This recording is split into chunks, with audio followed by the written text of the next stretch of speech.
ગદ્યની શરૂઆત કરીએ તો મિત્રો પહેલું વાક્ય છે અસ્તિ ગોદાવરી તીરે વિશાલહ શાલ્મલી તરુહ. પહેલા શબ્દોનું ગુજરાતી જોઈ લે મિત્રો. જે શબ્દો પણ તમને એવા લાગે તો એ તમારે લખી લેવા. ગોદાવરી તીરે એટલે કે ગોદાવરી નદીને તીરે એટલે કે કિનારે. વિશાલહ એટલે કે વિશાળ એવું.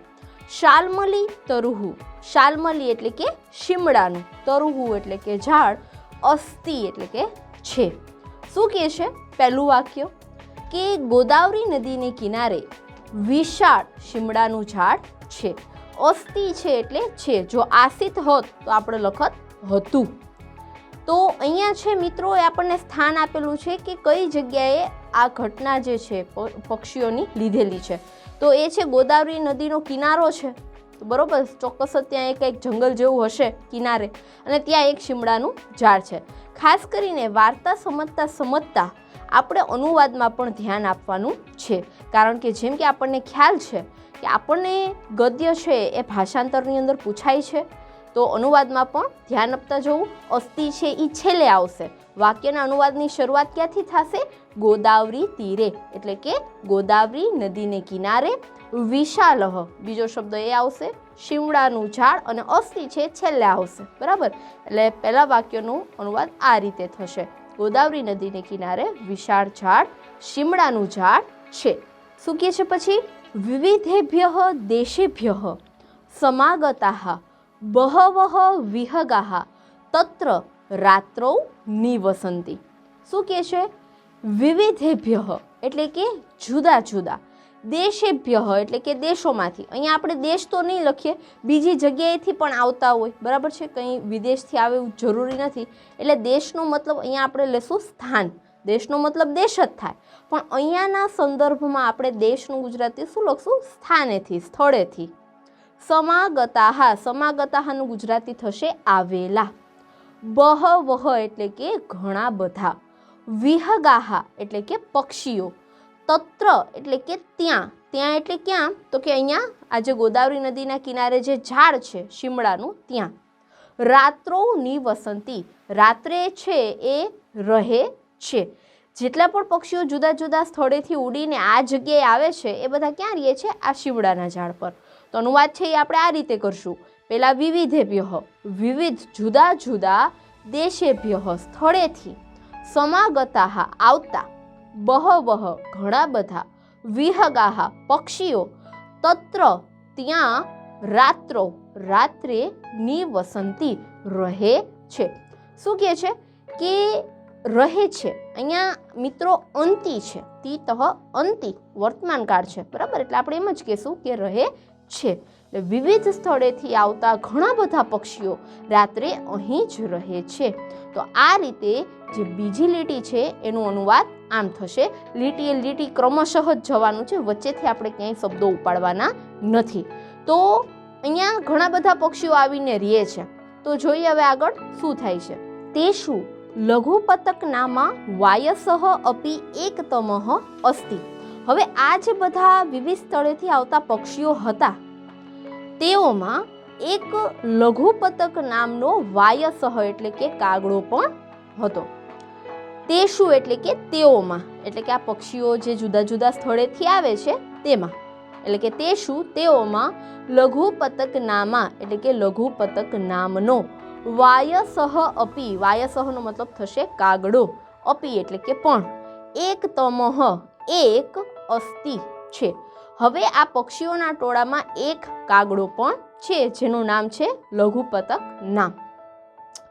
અતઃ હવે, કદાચિત કોઈ એકવાર, પ્રભાતકાલે એટલે કે સવારના સમયે, સહ એટલે કે તે, વાયસઃ એટલે કે કાગડાએ, કૃતાંતમ, કૃતાંતમ એટલે કે યમરાજ, દ્વિતીયમ એટલે કે બીજા, ઈવ એટલે કે જેવો, અટંતમ એનો મતલબ થશે ફરતો, વ્યાધમ અહીંયા છે મિત્રો સંધિ છૂટી પાડવાની છે, વ્યાધમ અપશ્યત, બરાબર છે. વ્યાધમ એટલે કે શિકારીને, અને અપશ્યત એટલે કે ભૂતકાળ છે જોયો. એટલે જ્યાં પણ આવા બે શબ્દો આવે એની સંધિ છૂટી પાડીને અનુવાદ કરીએ તો આપણને પણ સહેલું પડે. શું કહે છે? આથી હવે કોઈ એકવાર સવારના સમયે તે કાગડા બીજા યમરાજ જેવા શિકારીને ફરતો જોયો. બીજા યમરાજ જેવા એટલે યમરાજ એક છે તો આપણને ખ્યાલ જ છે, બરાબર, કે કોઈ પણ વ્યક્તિ છે એનું મૃત્યુ થાય તો યમરાજ એને લઈ જાય. પણ શિકારીને બીજો યમરાજ કીધું. શા માટે?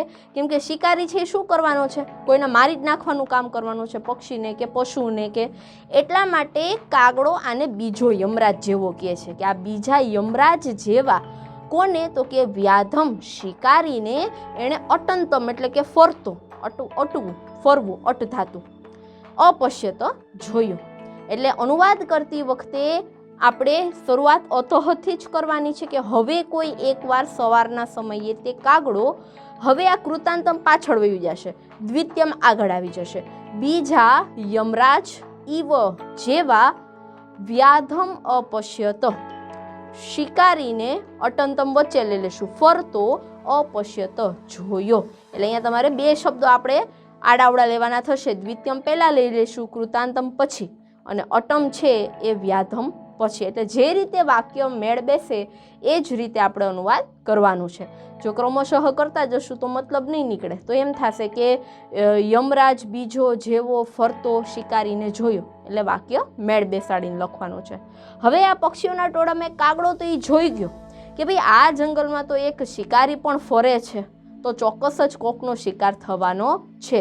એટલા માટે છે એ તમ અવલોક્ય, તમ એટલે કે તેને, તેને એટલે કોને? શિકારીને, અવલોક્ય જોઈને. અહીંયા સંધિ છે મિત્રો છૂટી પાડવાની છે.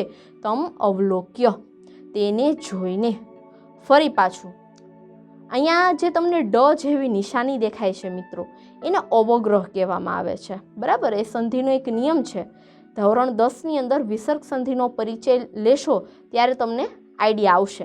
અત્યારે તમારે આનું સંધિ વિચ્છેદ થશે સહ અને અચિંતયત. એ અવગ્રહ જ્યાં પણ આવે, ડ જેવી આ જે તમને નિશાની દેખાય છે જેના ઉપર શિરોરેખા ના હોય, એને અ વાંચવામાં આવે છે, અચિંતયત. એટલે સહ એટલે કે તેણે, અચિંતયત વિચાર્યું. ભૂતકાળ આવે છે એટલે હવે આપણે ભૂતકાળમાં અનુવાદ કરશું. વિચાર્યું. શું વિચાર્યું? તેને જોઈને કાગડાએ, સહ એટલે કાગડાએ શું વિચાર્યું? તો કે અદ્ય પ્રાતરેવ અનિષ્ટ દર્શનમ સંજાતમ. પહેલા આટલાનું કરી લઈએ. અદ્ય એટલે કે આજે. ફરી પાછું પ્રાતરેવ, આની સંધિ છૂટી પડશે. પ્રાતઃ અને ઈવ લખી લેજો. પ્રાતઃ ઈવ એટલે કે જેમ સવાર પડી, આજે સવારમાં જ. અનિષ્ટ દર્શનમ, અનિષ્ટ દર્શનમ એટલે કે અશુભ દર્શન, ખરાબ દર્શન. સંજાતમ થઈ ગયા. શું કહે છે? આજે સવારમાં જ. પ્રાતઃ એવ, એમાં એવ એટલે કે જો, આજે સવારમાં જ અશુભ દર્શન થયા. ન જાણે, ન જાણે એટલે કે જાણતો નથી.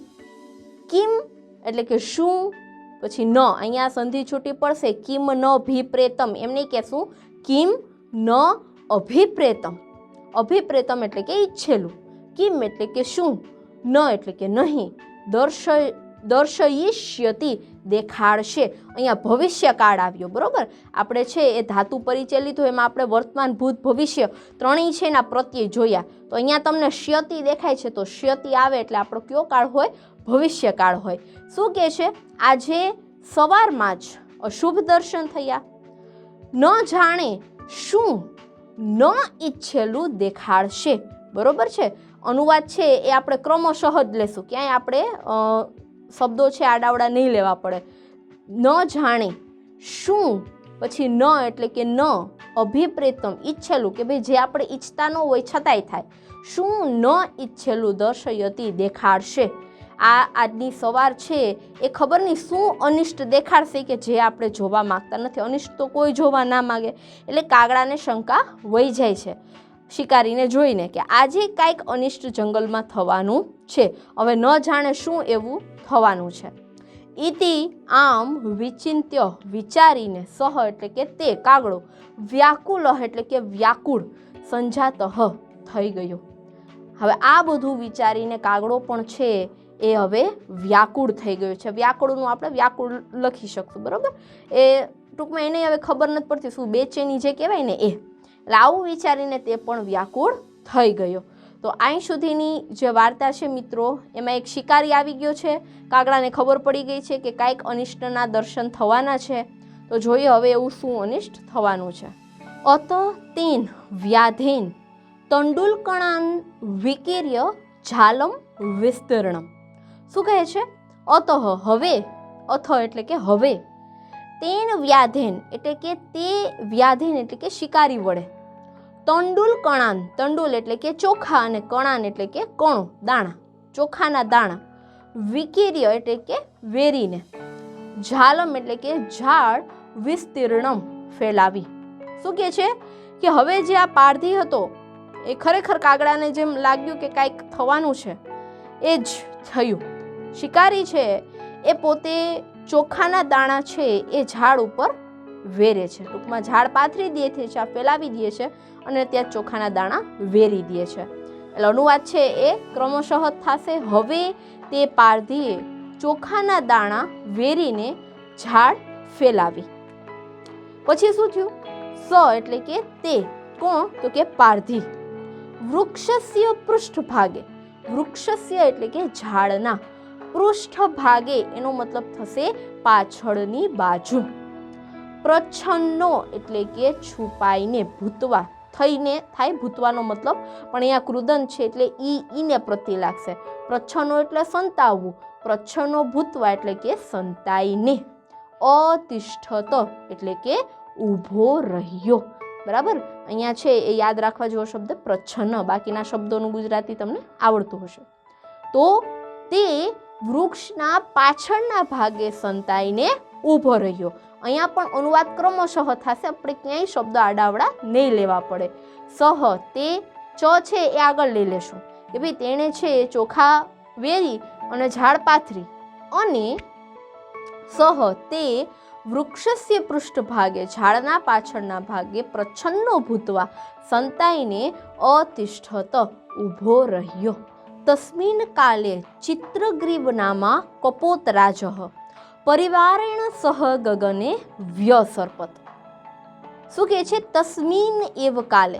અહીં છે મિત્રો સંધિ છૂટી પડશે. તસ્મિન એવ, કાલે એટલે સમયે, તસ્મિન એટલે કે તે, એવો એટલે કે જ, તે જ સમયે, ચિત્રગ્રીવ નામા એટલે કે ચિત્રગ્રીવ નામનો, કપોતરાજ, કપોત એટલે કે કબૂતર અને રાજ એટલે કે રાજા, કબૂતરોનો રાજા, પરિવારેણ સહ એટલે કે પરિવારની સાથે, ગગને આકાશમાં, વ્યસર્પત જઈ રહ્યો હતો.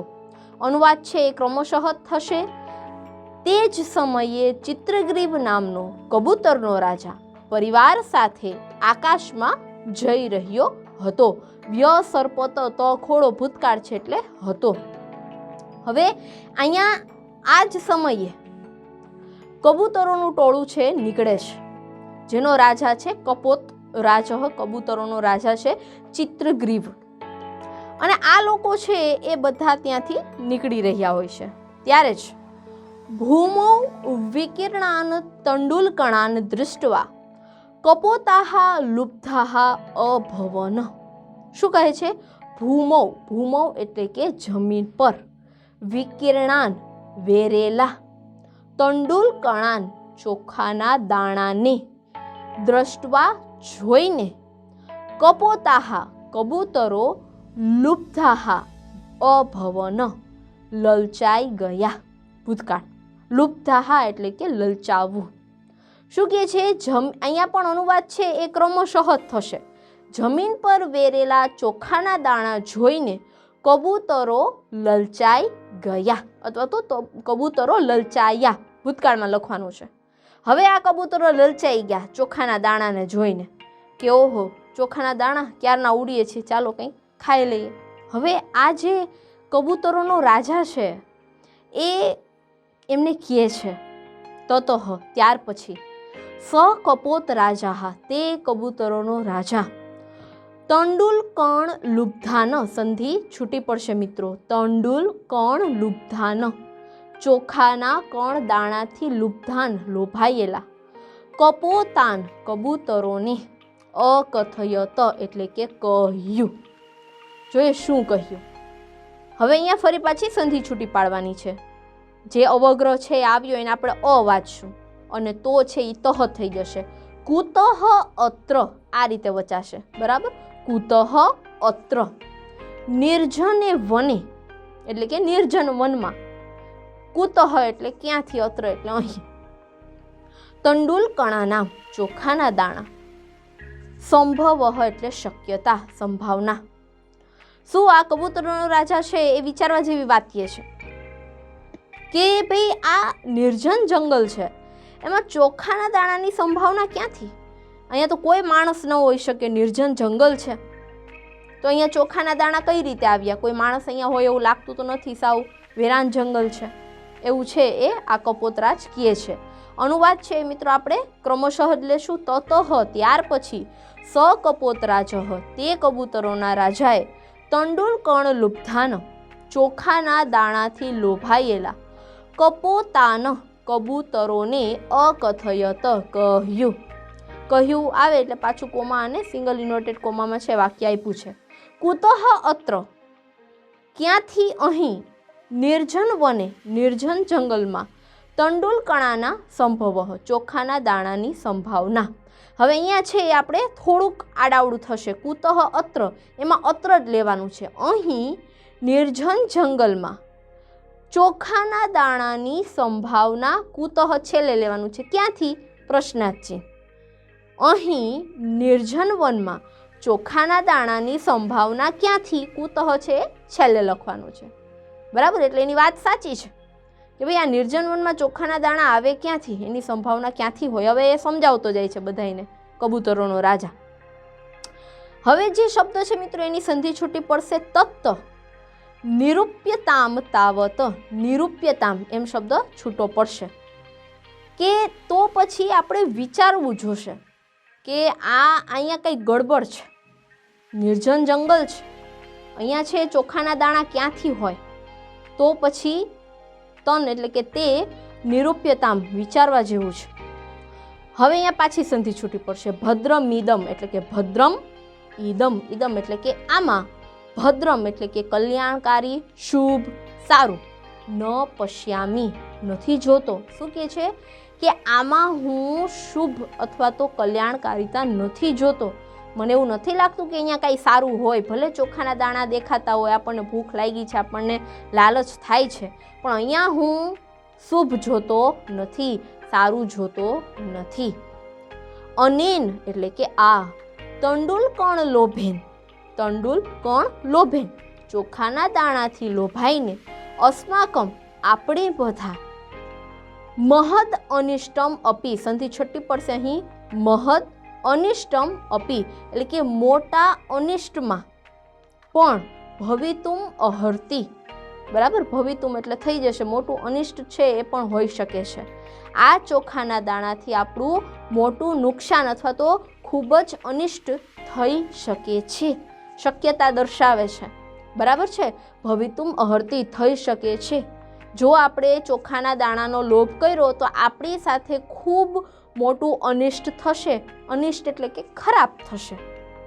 અહીંયા છે એ રાજા હોવાને નાતે કબૂતર છે એ બધાને સમજાવવાનો બહુ પ્રયત્ન કરે છે કે ભાઈ મને આમાં કંઈ કલ્યાણકારિતા નથી દેખાતી. આ ચોખાના દાણાથી આપણા બધાને મોટું ખરાબ નુકસાન પણ થઈ શકે છે. અને પછી એ સમજાવવા માટે એ સારા વિચારોનો પણ પ્રયોગ કરે છે મિત્રો. અતઃ આથી સર્વથા બધા પ્રકારે અવિચારિતમ વિચાર્યા વગર કર્મ ન કર્તવ્યમ કામ ન કરવું જોઈએ. કોઈ પણ કામ હોય એને વિચાર્યા વગર ક્યારેય ન કરવું જોઈએ એવું છે એ કબૂતર અહીં સમજાવે છે. હવે આપણને લાગે કબૂતર આવું બધું સમજાવે, પણ મિત્રો અહીંયા છે આપણને સમજાવ્યા છે. કબૂતરો તો માત્ર છે એક સાધન લીધેલા છે.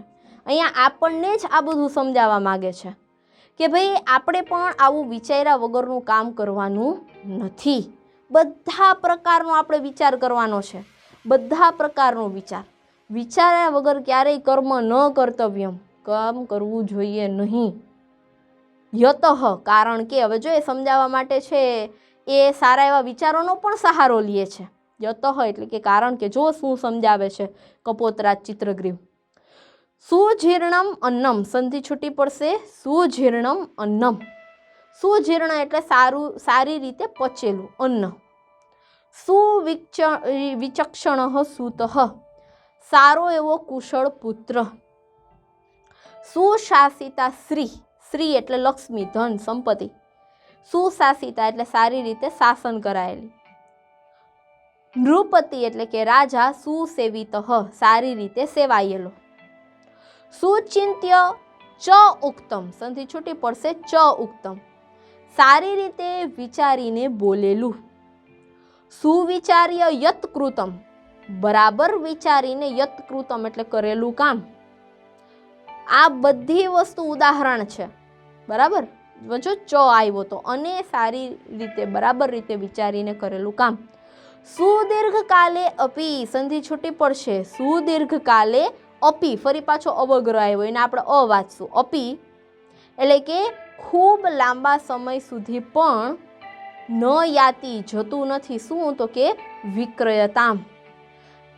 વિક્રિયામ એટલે કે જે કહેવાય ને કે વિકટ પરિસ્થિતિ, કોઈ એવો વિકાર ખરાબ નથી થતું. લાંબા સમય સુધી એ વ્યક્તિ છે એની સાથે વિકાર નથી થતો. કોની સાથે એ ઉદાહરણ આપ્યા છે, આપણે એક પછી એક સમજીએ. સુજીર્ણ અન્નમ, જો આપણે અનાજ ખાધું હોય અને અનાજ સારી રીતે પચી ગયું હોય તો આપણને વાંધો ના આવે, આપણા માટે છે એ વિકાર ન થાય, વિકટની પરિસ્થિતિ આવીને ન ઊભી રહે. શું કામ? કેમ કે એ ખાધેલું અન્ન છે મિત્રો, એ આપણે સારી રીતે પચાવેલું છે, એટલા માટે કે ચાવીને ખાવું જોઈએ, બરાબર. એટલે સારી રીતે જે પચાવવામાં આવેલું અન્ન હોય છે એ પણ આપણને ક્યારેય હેરાન નથી થવા દેતું, કેમ કે આપણે સારી રીતે એને પચાવી લીધું, એવું જ અન્ન ખાવું જોઈએ. પછી તો કે સુતઃ, દીકરો કેવો હોવો જોઈએ? તો કે સુવિચક્ષણ. વિચક્ષણ એટલે કે કુશળ, હોશિયાર, કે એ કોઈ છે આડાવડા કામ ના કરે, બરાબર, વિચારીને કામ કરે, હોશિયાર હોય. પુત્ર હોશિયાર હોય તો પણ છે એ કોઈ એવી વિકટ પરિસ્થિતિ આવીને ના ઊભી રહે, કોઈ વિકાર ન થાય. પછી તો કે લક્ષ્મી, શ્રી લક્ષ્મીને જો આપણે સારી રીતે શાસન કરીને રાખેલી હોય તો એ પણ આપણને વિકાર નથી દેતી, કેમ કે લક્ષ્મી કેવી હોય? સારી હોય તો, સારી જગ્યાએથી આવેલી હોય તો એ પણ શાસન વ્યવસ્થિત કરી શકે, આપણી પાસે ટકે. રાજા સારી રીતે સેવાયેલો હોય, એણે સારા કામ કર્યા હોય તો પ્રજા એને જ રાજા બનાવશે, એને જ રાજા તરીકે ઝંખશે. એટલે સારી રીતે સેવાયેલો રાજા. પછી તો હવે અહીંથી આપણને લાગુ પડે એવું સુચિત્ય ચ ઉક્તમ, સારી રીતે વિચાર કરીને બોલેલું. જેમ તે મન ફાવે એમ નહીં બોલી દેવાનું, સારી રીતે વિચાર કરવાનો અને પછી બોલવાનું કે હું જે બોલવા જાઉં છું એ બોલવા જેવું છે કે નહીં. પછી સુવિચાર્ય યત્કૃતમ, જે કાંઈ પણ કૃતમ કામ કરો છો એ સુવિચાર્ય, સારી રીતે બરાબર જો વિચારીને કરો તો, આ બધી બાબત જો સારી રીતે કરવામાં આવે તો સુદીર્ઘકાલે અપી, લાંબા સમય સુધી પણ વિકાર આવતો નથી, ન યાતિ, એમાં કાંઈ ખરાબ ન થાય, વિકાર ન થાય, એવી પરિસ્થિતિ આવી ન ઊભી રહે કે આપણે હેરાન થઈએ. જો આપણે આ બધી વસ્તુ સારી રીતે કરેલી હોય તો, જો સારું અન્ન સારી રીતે પચાવી લીધું હોય, પુત્ર જો સારી રીતે કુશળ હોય, લક્ષ્મી આપણી સારી જગ્યાએથી મેળવીને આપણી પાસે શાસન કરાયેલી હોય, રાજા સારો સેવાયેલો હોય, આપણે સારા રાજાને સિલેક્ટ કર્યા, અત્યારે તો રાજાશાહી નથી, સરકાર આપણે સિલેક્ટ કરીએ છીએ. સારી રીતે વિચારીને જો આપણે બોલ્યા હોઈએ અને સારી રીતે બરાબર સમજીને જો આપણે કોઈ કામ કર્યું હોય તો ક્યારેય પણ લાંબા સમય સુધી આપણને વિકાર નથી આવતો, લાંબા સમય સુધી આપણે કન્ફ્યુઝ થતા નથી કે આ શું થઈ ગયું. એટલે આ બધું કામ છે એ આપણે સારી રીતે કર્યું હતું ને એટલે વિકાર ન આવ્યો. એટલે અહીંયા છેલ્લું વાક્ય આ કબૂતરોને પણ લાગુ પડે છે કે ભાઈ આપણે આ ચોખાના દાણા ખાવા છે તો આપણે પહેલાં સારી રીતે વિચારી લેવું જોઈએ ને પછી એ કામ કરવા જવું જોઈએ, બરાબર છે. અને હું પણ સારી રીતે વિચારીને જ બોલું છું. તો આ રીતે અહીંયા કબૂતર છે એ પ્રસ્તુત શ્લોક દ્વારા સારો એવો સંદેશો માણસ જાતને અને સામે એના પરિવારોને પણ આપવાનો પ્રયત્ન કરે છે કે ભાઈ આપણે વગર વિચારે સીધું ખાવા નથી વયું જાઓ, સારી રીતે વિચાર કરો કે ભાઈ આ નિર્જન જંગલમાં ક્યાંથી એવા ચોખાના દાણા, તો આ રીતે પ્રસ્તુત શ્લોકનો ઉપયોગ કરી કપોતરાજ ચિત્રગ્રીવ બીજા બધા પરિવારના સભ્યોને સમજાવવાનો પ્રયત્ન કરે છે.